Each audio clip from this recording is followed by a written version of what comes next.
Qanadı var quş deyil, dişləri ilan deyil. Arı. Yox. Qanadı var quş deyil, dişləri ilan deyil. Aa bildim Ağacı ama. günet, ağacı günet. Düzdür, yaşa. Qapı dalında qaraca qol, əlini vurma, geridə dur. Yaşa.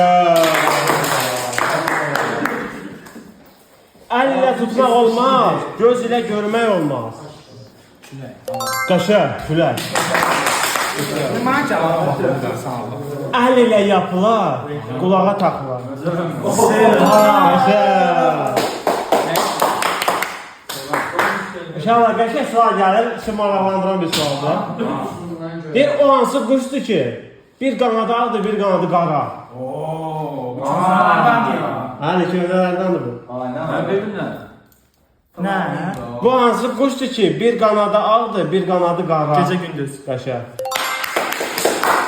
Beşiktaş gəlir.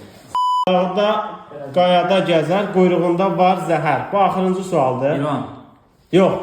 Dağda, qarada gəzər, Dağda, qayada gəzər, quyruğunda var zəhər. quyruğunda var zəhər. Ha. Hansı heyvan quyruğunda zəhər var ki? Çox maraqlı sual. Mən saxlayım, mən qəşəng cavab verim. Seni, sən elə,